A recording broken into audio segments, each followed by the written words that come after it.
Halo Sobat Bima, selamat datang di Bimbingan Alumni. Pada video kali ini bersama aku Kak Galuh yang akan menemani kamu belajar pengetahuan kuantitatif UTBK. Kali ini Kak Galuh ingin fokus untuk menyelesaikan soal-soal tipe data kecukupan ya. Oh ya, siapkan diri kamu dari sekarang sebelum kita mulai.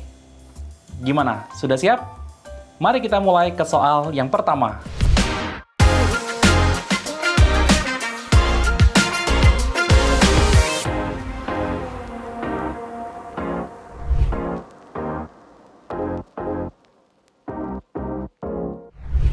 Oke, Sobat Bima, mari kita masuk ke soal yang pertama.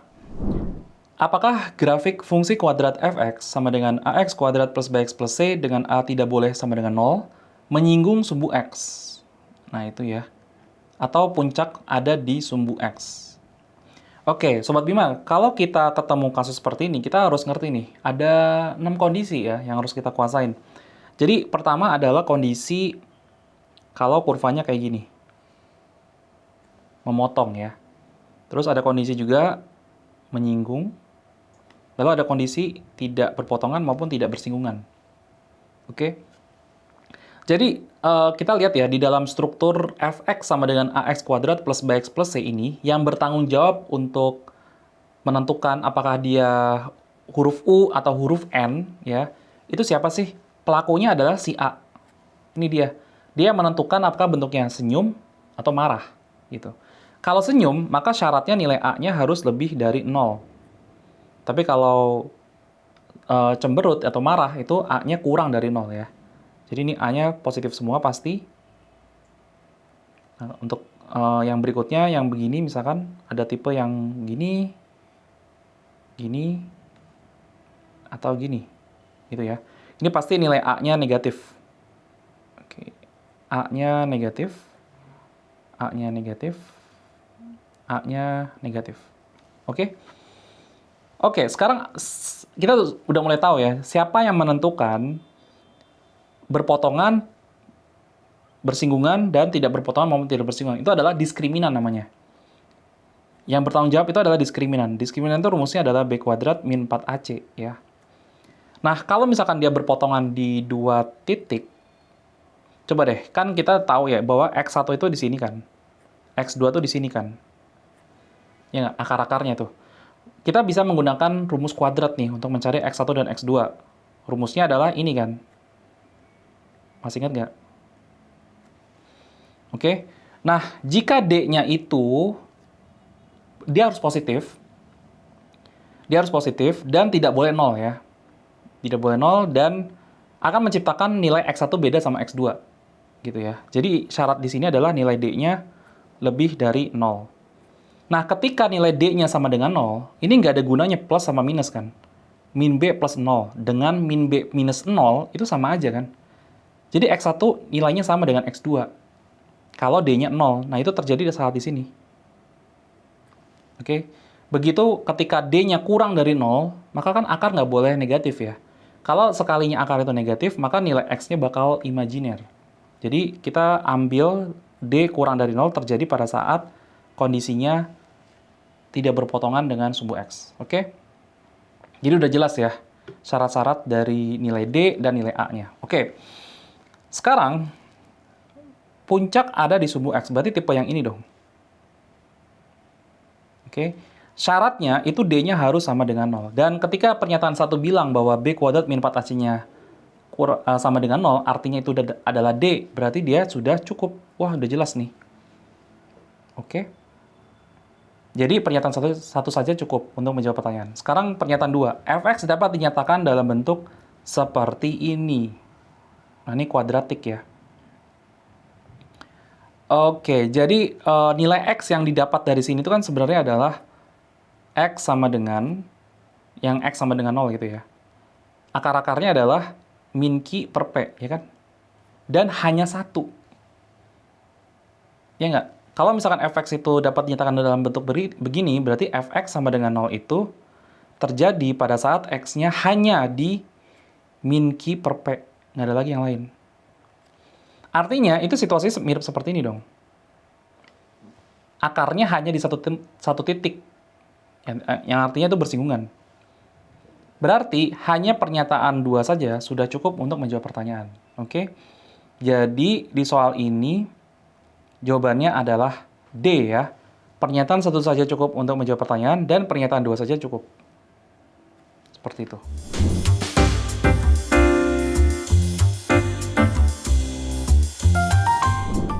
Oke, Sobat Bima, kita lanjutin ke soal kedua ya.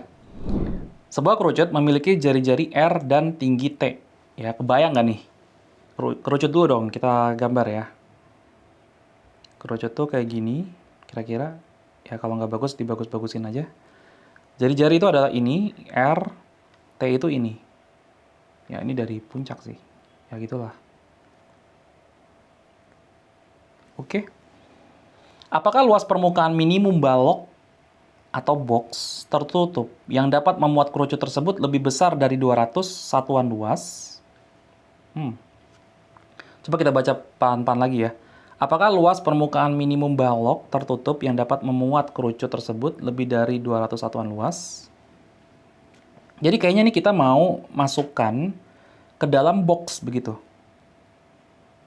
Gitu ya. Jadi kita masukkan ke dalam box. Kebayang nggak nih? Ya, gitulah kira-kira ya. Dan seterusnya. Nah, apakah luas permukaannya ini lebih besar daripada 200 satuan luas? Yang pasti kita harus tahu R dan T-nya. Itu tuh yang kita panggil. Oke. Coba kita cek dulu pernyataan pertama. Volume kerucut adalah 72 pi satuan luas. Ini kita masih nggak tahu ya. Ukuran T dan R-nya itu seperti apa. 72 pi satuan luas. Intinya gini ya. Rumus volume kerucut itu adalah sepertiga luas alas kali tinggi. Gitu. Sepertiga pi R kuadrat kali T. Nah, sementara luas permukaan minimum balok itu adalah luas balok. Apa? Ini kan 2R ya. Panjang ini ke sini kan 2R. Kalau dia mau minimum loh ya. Minimum itu artinya bersinggungan si bagian alasnya. Ini 2R juga, tingginya adalah T. Jadi ini semacam 2 kali panjang kali lebar, tambah lebar kali tinggi, tambah panjang kali tinggi, gitu ya. Oke. Sehingga kita bisa tulis di sini, panjang kali lebar, 2R kali 2R, berarti ini 4R kuadrat. Kemudian L kali T, itu berarti 2RT. Ditambah P kali T, itu 2RT juga. Oke. Kita masih nggak tahu ya, ini bakal gimana nih. Ini kan 72 pi ya. Jadi ini pi-nya dicoret. Terus, berarti R kuadrat T itu sama dengan 72 kali 3. Oke, 72 kali 3 itu 216. Gitu ya. Sementara di sini kita lihat 2 kali 4, 8R kuadrat plus 4RT plus 4RT. Atau bisa ditulis juga di sini ya. 8R kuadrat plus 4RT ditambah 4RT adalah 8RT. Oke. Seperti itu. Oh sorry, ini tambah ya. Gitu ya. 8R kuadrat ditambah 8RT. Jadi sebenarnya kita masih belum bisa memastikan sih apakah ini itu cukup atau tidak gitu ya. Atau lebih tepatnya kita belum bisa menentukan ini lebih besar daripada 200 atau lebih kecil daripada 200. Gitu. Oke, jadi ini kurang cukup. Kemudian ada informasi T sama dengan 3R. Ini juga nggak jelas ya. Pasti ini kurang. Tapi kalau dua-duanya dipakai, kita bisa masukkan T sama dengan 3R. Oke, berarti T-nya itu adalah 3R. Ini segera kita ganti dengan 3R. R kuadrat dikali 3R. Berarti 3R pangkat 3 sama dengan 216. Nah, intinya kita tahu lah R-nya berapa ya. Ketika kita tahu R-nya berapa, kita juga bisa tahu T-nya berapa ya dari sini. Sehingga kita bisa tahu secara pasti luas kerucutnya itu berapa secara pasti. Sehingga kita bisa membandingkan apakah lebih besar, lebih kecil, atau sama dengan. Jadi dua pernyataan ini cukup untuk menjawab pertanyaan ya. Jadi jawabannya adalah yang C ya.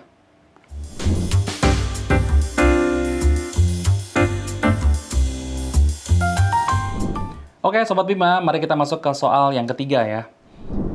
Diketahui dua fungsi kuadrat f(x) dan gx, oke. Apakah f(x) sama dengan gx untuk semua x? Gitu. Apakah mereka itu berhimpit gitu ya? F(x) sama dengan gx itu maksudnya apakah dia ini berhimpit? Terus-terusan, berhimpit terus-terusan gitu ya. Pernyataan pertama, pembuat 0 atau akar-akar dari fungsi f(x) dan gx adalah sama. Ya, bisa ya, bisa enggak ya. Karena gini, bisa aja f(x)-nya, ini sumbu x ya misalkan. Si x-nya misalkan, f(x)-nya misalkan kayak gini. Terus gx-nya misalkan kayak gini. Ya, bisa aja kan. Ini harusnya harus simetris sih.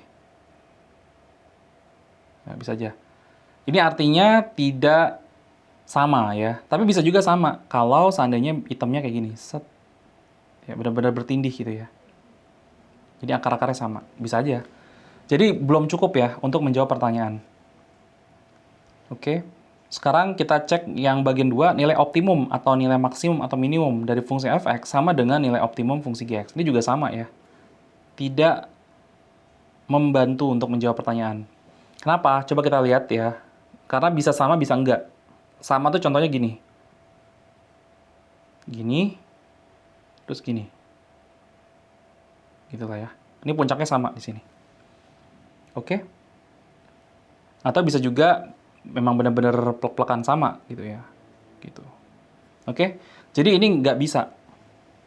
Ya, karena kita belum bisa menentukan apakah f(x) sama dengan gx gitu. Tapi bagaimana kalau dua-dua pernyataan tersebut digunakan 1 dan 2? Berarti akarnya harus sama, optimumnya harus sama. Nah ini, kalau akarnya harus sama, ya harus ngelewatin ini dan optimumnya harus lewatin ini, maka mau nggak mau parabola tersebut harus bertindih. Mau nggak mau ya, karena parabola itu unik ketika akar-akarnya ini dan puncaknya ini hanya ada satu lintasan parabolik ya yang bisa memenuhi. Oke? Artinya kedua pernyataan harus digunakan bersama-sama, tetapi satu pernyataan saja tidak cukup. Jadi jawaban soal ini adalah C.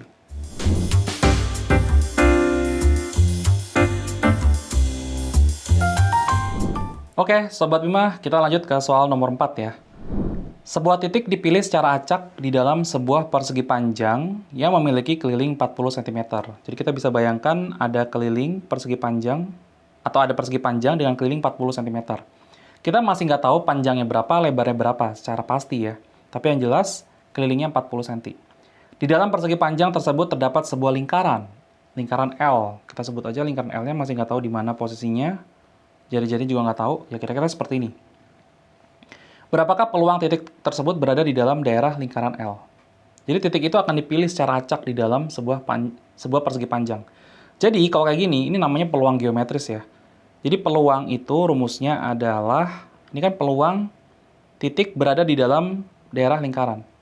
Itu berarti luas lingkaran dibagi dengan luas persegi panjang. Oke. Jadi untuk saya tahu peluangnya itu apa, saya harus tahu nih luas lingkarannya apa, persegi panjangnya apa. Jadi kita sebelum masuk pada pernyataan 1 ataupun pernyataan 2, kita tuh udah punya mindset di kepala kita, apa yang mau kita cari.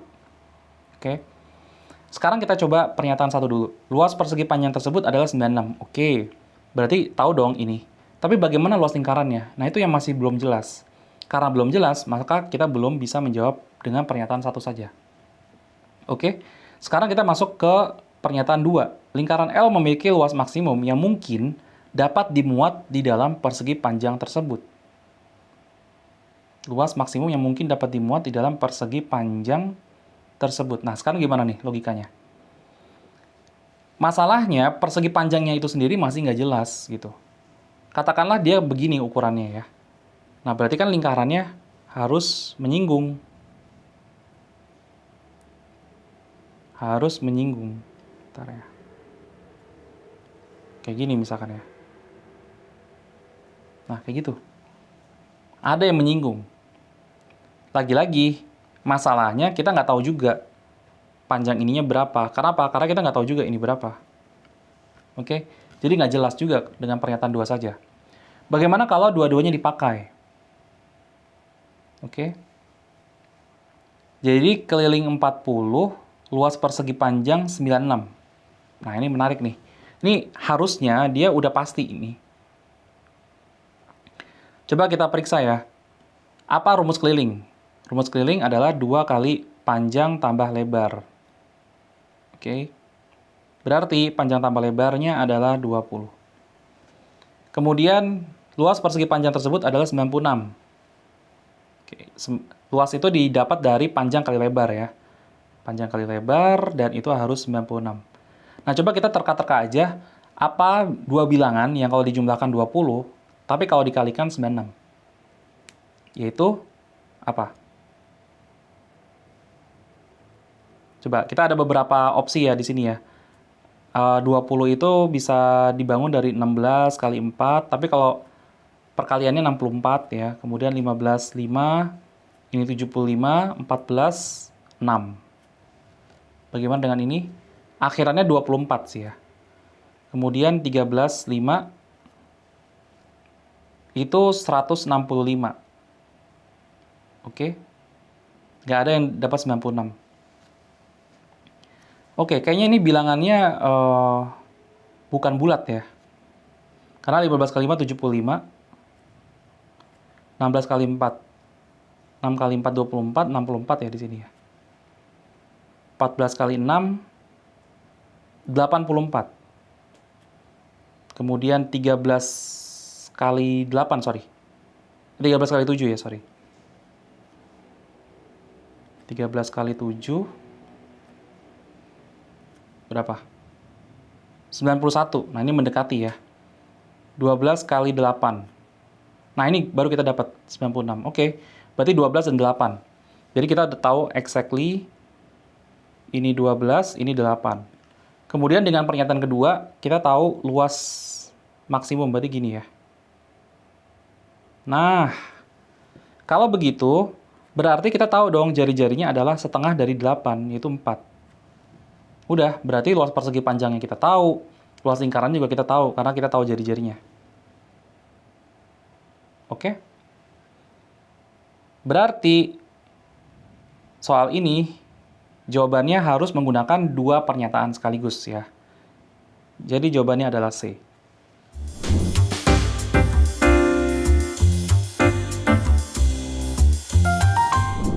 Oke, Sobat Bima, kita tiba di soal terakhir ya. Soal nomor 5. Diketahui sekumpulan data bilangan bulat. Oke, bilangan bulat 378X ya. Kalau bilangan bulat itu boleh negatif nggak sih? Boleh ya. Negatif tuh boleh ya, bilangan bulat. Kalau bilangan asli boleh nggak negatif? Nggak boleh. Jadi bilangan asli itu dimulai dari 1, 2, 3, 4, 5, dan seterusnya. Kalau bilangan bulat itu bisa negatif, 0, 1, 2, 3, dan seterusnya. Oke, jadi X ada kemungkinan bisa aja negatif. Apakah rata-rata data tersebut merupakan bilangan bulat? Pasti datanya kurang ya kan. Jumlah deviasi atau selisih seluruh data terhadap nilai 6 adalah min 2. Wah, apa ini? Kita coba lihat dulu deviasi ya. Jadi 3 dengan 6 itu selisihnya berapa sih? Selisih itu berarti nggak pernah negatif ya. Selisih itu selalu positif. Jadi 3 dan 6 itu selisihnya adalah 3. Oke, kita tambahin lagi ya, karena di sini ada kata-kata jumlah. 7 dengan 6, selisihnya 1. 8 dengan 6, selisihnya 2. Oke. Nah, sekarang ini X dikurangi 6. Cuman kita nggak tahu nih mana yang lebih besar, apakah X atau 6. Karena yang namanya selisih itu yang besar kurangi yang kecil, gitu ya. Tapi whatever itu, hasil dari penjumlahannya ini minus 2. Minus gitu. Padahal ini semua tuh positif, ya kan? Positif. Nah, kira-kira make sense nggak nih dengan informasi yang ada? Bahwa selisihnya di sini kan harus negatif kan, supaya menghasilkan negatif. Nah, masalahnya itu. Jadi, di soalnya sendiri ini kayaknya nggak berguna buat kita, karena selisihnya itu negatif. Mana ada selisihnya itu hasilnya negatif itu berarti nggak ada, ya. Oke? Jadi, pernyataan satu saja ini bukannya membantu, malah ini bisa jadi salah, begitu ya. Karena selisih itu selalu positif. Coba berikutnya kita masuk ke bagian X. X adalah bilangan prima genap. Siapa coba? Di antara prima nih, siapa yang genap?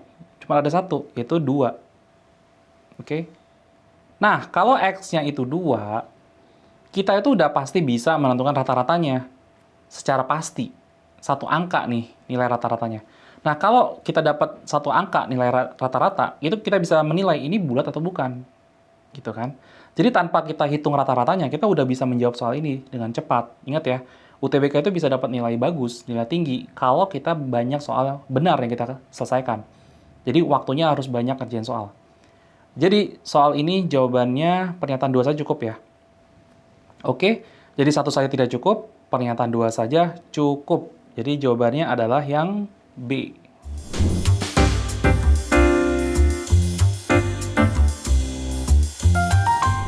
Oke, Sobat Bima, gimana nih dari video pembelajaran barusan? Mudah-mudahan bikin kamu jadi lebih paham ya. Kalau kamu punya ide terkait dengan video pembelajaran berikutnya, bisa tulis kolom komentar di bawah. Jangan lupa klik tombol like, subscribe, dan aktifkan lonceng notifikasi, biar kamu tidak ketinggalan video pembelajaran lainnya. Bimbingan alumni, yakin bisa, pasti bisa.